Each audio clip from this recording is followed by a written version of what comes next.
Mga kababayan, sa aming paglalakbay, nadaanan namin itong mag-ina. Ako'y naahabag sa aking nakita dahil daming anak ni ate, maliliit pa.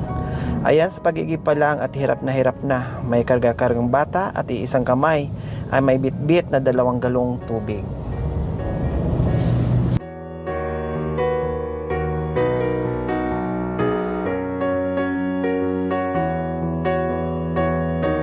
Wilkins po, ayan o, talagang pinipilit ni ate, no, kahit hirap na pero tuloy-tuloy pa rin po sa kanyang pag-iigib.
Hapon po sa ating lahat mga kabayan.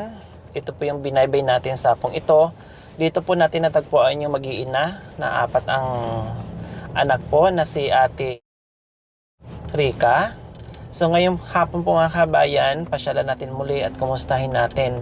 Nahabag nga po ako mga kabayan nung umuwi ako dahil yung bata talagang kahit first time namin magkita, no, yung mga anak ni Ate Rica, lalo na yung dalawa, ay parang feeling nila matagal na kaming magkakilala, no, dikit na dikit sa akin at tumahawak pa.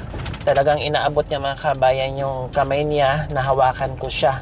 So para bang kulang sa atensyon at pagmamahal yung anak ni Ate Rica na hinahanap-hanap niya mga kabayan. Kaya sa hapong ito, sana nandiyan sila dahil nandito na po tayo mga kabayan. Ayan po. Panganay ata yan o pangalawa? Ayan po, oh, parang si Johnny ata nagsisiga.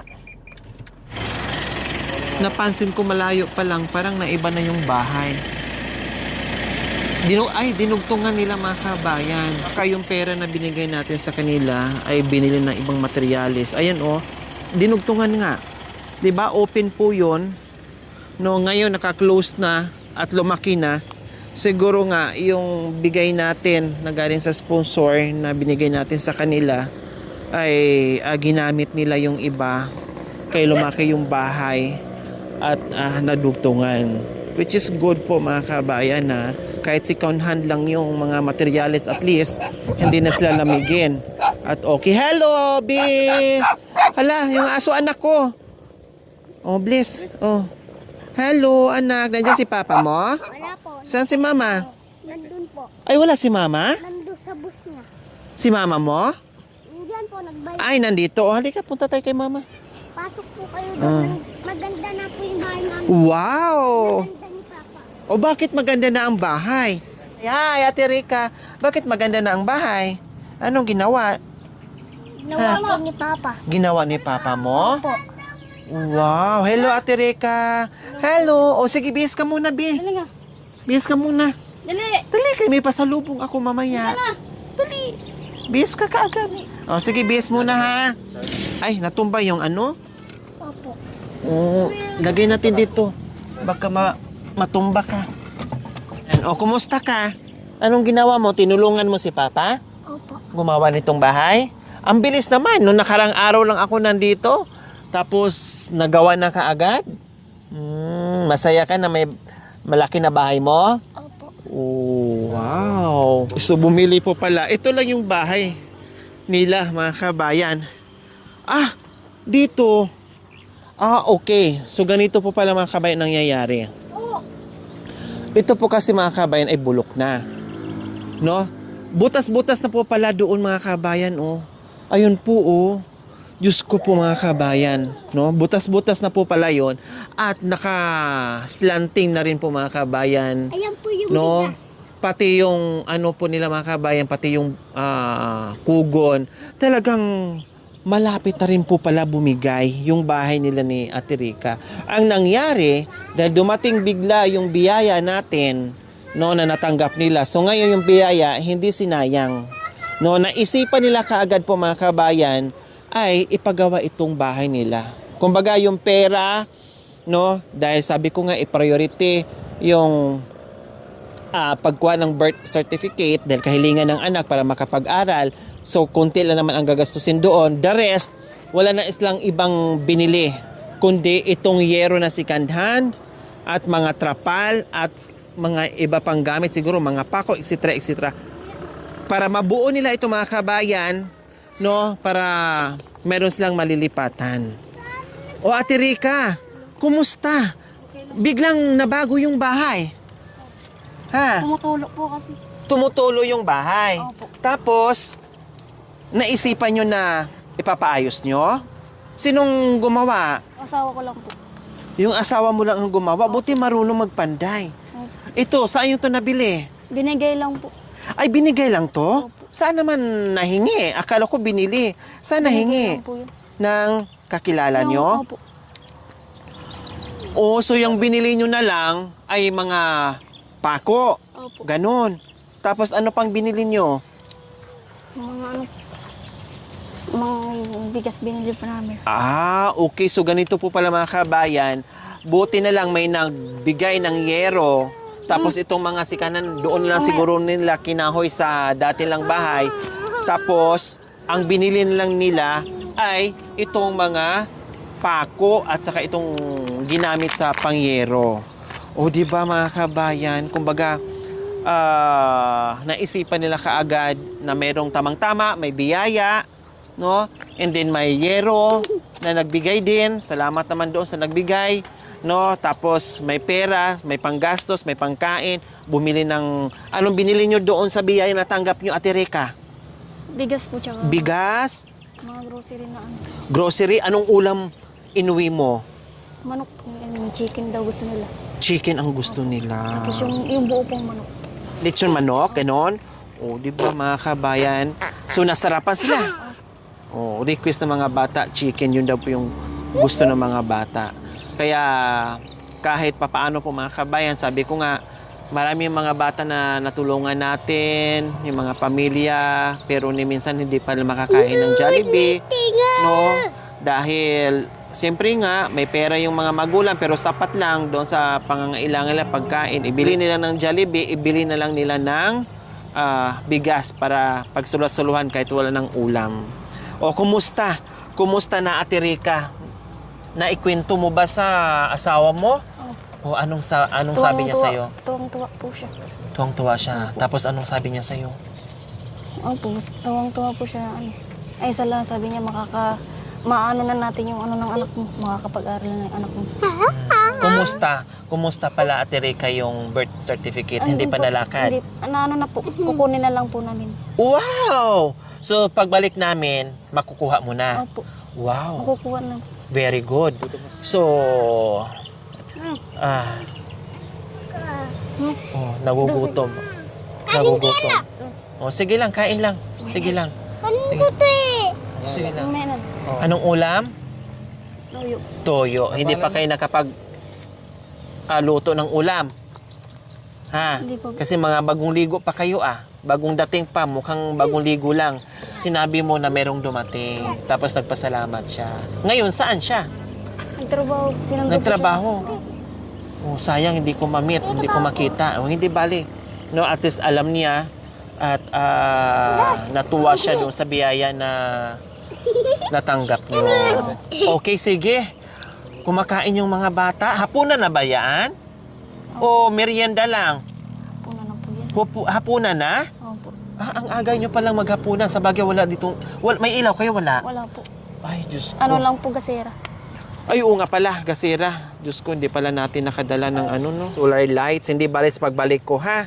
magbibigay ako ng solar lights. Ulam nila ay tuyo, no? Siguro hindi na natiis. Kaya ito, may bit-bit tayong pasalubong.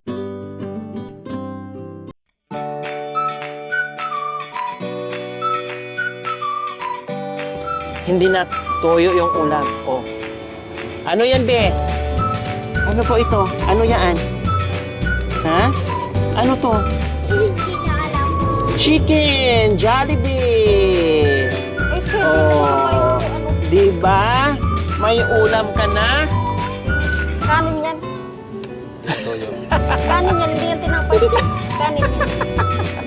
Kanin yan, anak ko. Akala siguro yung burger o tinapay. Okay, sige, kakain na kayo. Tamang-tama yung dating namin. Naghapunan na pala kayo. Sige, saan kayo kakain? Nasaan na ba yung lamisan nyo? Dito tayo, hali kayo dito mga anak ko. Dali. Dali, mga anak ko, hali kayo. Dito, oh, dito ka anak ko, oh. Oh. Oh. Tapos, ito, oh, kain tayo. At Rika, pakainin mo yung mga bata. Oh. Nasaan yung isa? Saan kakain yung isa? Sa'yo, be. Yan, nak. Ito sa'yo, nak, oh. Oh, ayun na, pwede na. Yan. Oh, be, dito ka, be. Oh, ayan, Ate Rika, ito sa asawa mo, ha? Kasi wala siya dito. O, may kutsara kayo. Ah, nagugas na ba kayo ng mga kamay nyo? Siyempre, nagugas na kasi bagong ligo. Oh, sige. Kutsara pa din. Kung gusto magkutsara, magkutsara, pero masarap magkamay.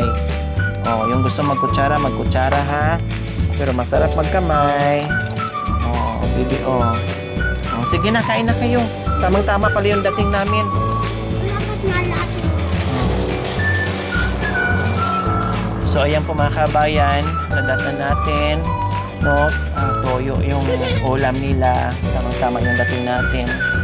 At ngayon lang ito nakatikim ng Jollibee mga kabayan. Yung kanin nga na nakasupot, akala niya ay tinapay or burger. No, hindi niya alam na kanin pa lang naman nun. Hayaan mo siya, Lung. Sige, kain kayo ha. Tapos bigyan ko kayo ng Royal. Oh, ito bi oh. Dagdagan ko na lang yan ha. Pag naano ha, dagdag na lang ha. Dagdag na lang pag gusto pa. Para pag natapon, at least kunti lang yung natapon. Oh, sa'yo yan bi ha. Masarap? Sarap daw.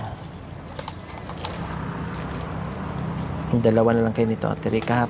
Baka matapon niya. Hingi na lang dito pag ano. Pag kulang pa.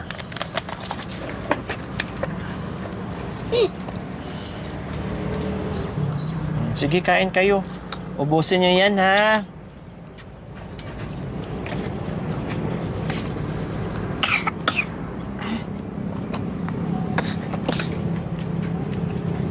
Nakakatawa po mga kabayan, no? Alam mo yung bata na yung first time na makakain, tapos parang takam na takam, yung ganun, sabik na sabik sa pagkain na ngayon lang nila makain. Nakakatuwa, ang sarap panuorin, ang sarap sa pakiramdam sa simpleng pagkain, no, na hindi nila tikman, na kahit papaano ay naipadanas natin sa kanila. Sige, oh. Ayan. O, sausa mo dyan chicken mo dyan, anak. Bunso din, patado. Pati yung bunso, oh. Bit-bit talaga niya yung isang manok. Oh, di ba? Oh, yung isa nandoon sa likod. Kain ka lang dyan, Bi, ha? Anong oras uwi yung asawa mo, Ate Rika? Mamaya po. Mamayang mga alas 7, alas 8. Mga 6 pa. Mga 6, kundi pa uwi na ngayon. Sana madat na namin para makilala ko. Saan ka naligo? Sa sapa? Ay, sa ilog? Opo. Wow. Ang sarap nga naman talaga ng swimming pool nila. Magdala ka na ng sabon, ligo ka, tapos na. Hindi na kailangan mag-igib, inumin na lang ang igibin. Makanin ka dyan eh. Jerome, makanin ka Jerome. Tinapon na ni Jerome yun. Sige, ilahin mo anak yung pinggan mo anak. Hilain mo. Lusog may kanin mo lang. Usog mo yung kanin mo, be. Yan. Oh, sige. Nang. Ayaw na niya ng sauce. Sige. Kunin mo. Sa'yo na.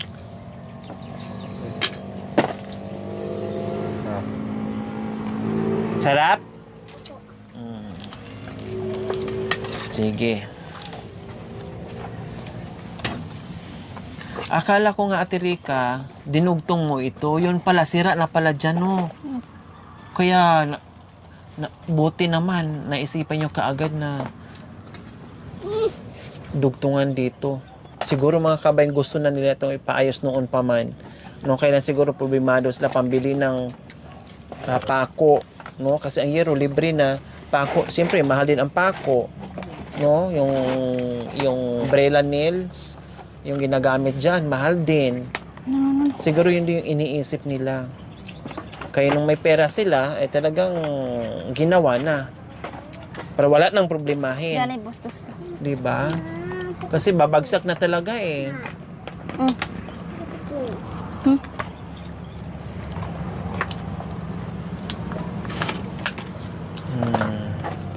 Oh, kawawa, oh, di ba? Gusto pa yung tiktakpan. Yung susig, mamaya na naman to sa kanan naman. Oh. Oh, sige, kainin yung chicken, wag yung tipirin. Hindi na masarap yan bukas.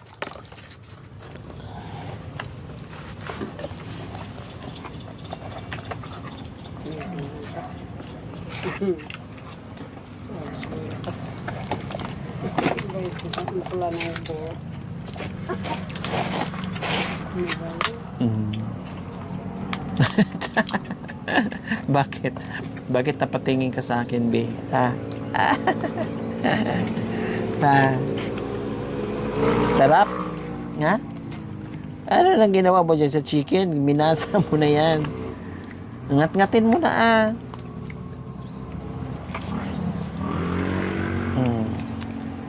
O bakit di mo inubos sa'yo? Johnny? Mamaya na ulit? Ganun talaga mga kabayan. Kahit ako noon, pag may pagkain na masarap, parang itira ko pa yung iba, no? Para mayroon pa akong kakainin mamaya. So, ganyan din ako noon.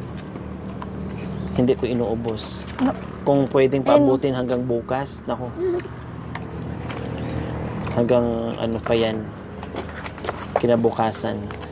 Salamat po kita sa dinala ng po sa aming pagkain. Masarap po. Walang anuman, bibe. O, si Jiro, mga kabayan, may ulam pero ang ginawa niya, no, hindi niya kinain, binawasan lang niya ng kapiranggo. Tapos, ibinalik niya doon sa lagayan. Siguro isip niya, sanay naman ako walang ulam, mamaya na lang to. No? O kaya bukas na lang. Kung kumakain siya ng kanin, nadala natin yung nakabalo. Pero yung ulam niya,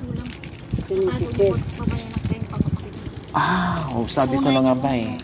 Sabi ko na, kaya pala itinabi niya yung ulam. Kasi yung kanin, sanay naman siya na ganyan lang. Puro kanin. No? Tapos mamaya, papakin o kainin niya yung chicken. Ganyan ang ginagawa niya. Yan naman, kuya, mayroon ka pa? May marami ka pang ulam? Malaki pa, hindi ka pa nangalahati Ha?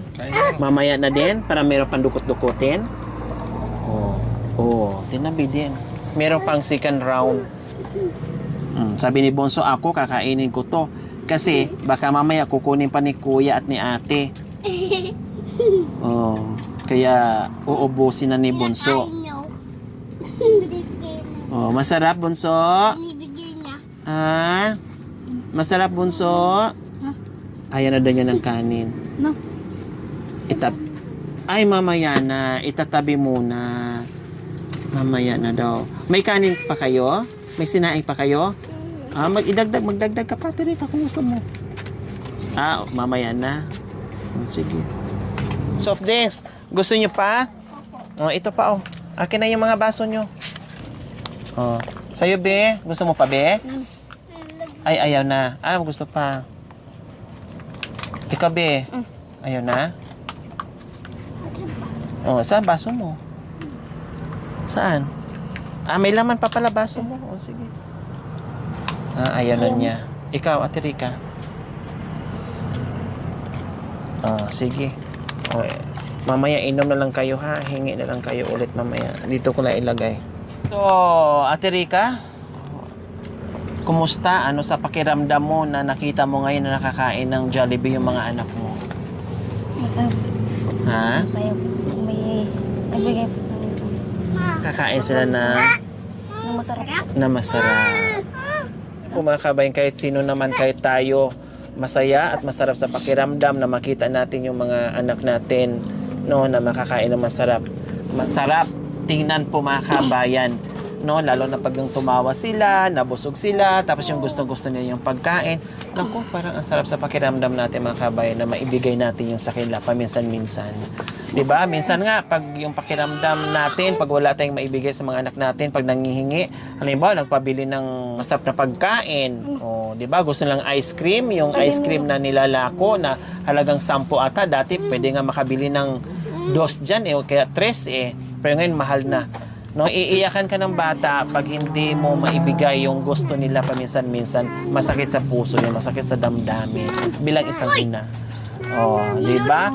Okay, sige. Ate Rica, wala pala kayong ilaw dito, no? Bahala na. Basta sa pagbalik namin dito, no, titinan ko. Kung may dala lang akong solar ngayon, no, ay malalagyan kita, makakabitan kita. Kailang wala akong dalang extra na sa bahay. Di bale, pagbalik ko dito, Ate Rica, no, ay magkakailaw ka na dito. Kasi wala pala kayo ilaw. Okay, masaya ba kayo? Busog? Oh, isa lang ang nabusog kasi isa lang ang sumagot. No, yung isa kasi mahihain talaga yung isa. Then ito naman sumpungin. Tapos ito panay tingin lang. No, ito lang ang marunong magsalita, yung James. panganay. No, si Johnny. Okay, hindi na namin antayin, Ate Rica, si mister mo. Kasi sabi mo, ay alas 6, pero anong oras na, ay wala pa din. Siguro mamaya pa yon, may dinaanan pa o hindi pa tapos yung trabaho. Kaya dito na kami. Tama yung naging decision nyo, Ate Rica. No, nakatanggap kayo ng pera, pinapriority nyo yung tirahan nyo. Tama yung ginawa nyo.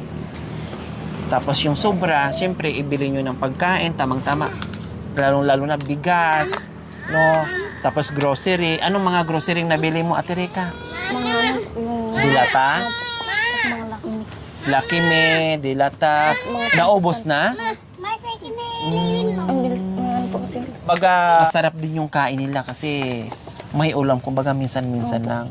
Kasi madalas ang ulam nyo ay toyo, asin, patis, or tawag nito, kung ano lang ang madampot dyan sa kusina. Johnny, nakailang beses na, pangatlong beses na yan. Open, close, open, close. Parang inuunti-unti pa talaga ninanamnam ni Johnny yung pagkain. Okay, so ayan, bumalik lang tayo dito, kinumusta sila, dinala ng pagkain kasi nga, noong nakaraan hindi tayo nakadala, parang nahabag yung puso ko. No, kahit may merienda kasi walang mabili dito, malayo yung tindahan. Buti na meron tayong ilang pirasong napay na sobra natin, no, at yun ang binigay natin sa kanila. So ngayon ay talagang sinadya ko balikan para makakain sila ng Jollibee na ngayon lang din nila naranasan yan. Titingnan namin, Ate Rica, kung meron akong solar sabay, ipacheck ko. Tapos babalik kami dito. And then, lagyan kita ng solar lights, para hindi kayo mahirapan. Kaya pala naabutan namin kayo kanina na maaga kayo kumakain. Kasi, siyempre, mahirap pag walang ilaw. No, para pagdating ng dilim, ay matutulog na lang kayo.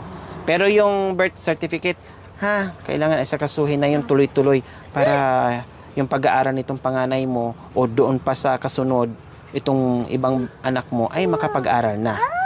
Ate Rica? Okay, sige, dito na kami. Bye-bye! Bye-bye! Bye-bye! Bye-bye! Bye-bye, bunso! Bye-bye! James, maraming salamat po. Pagbisita niyo po sa amin.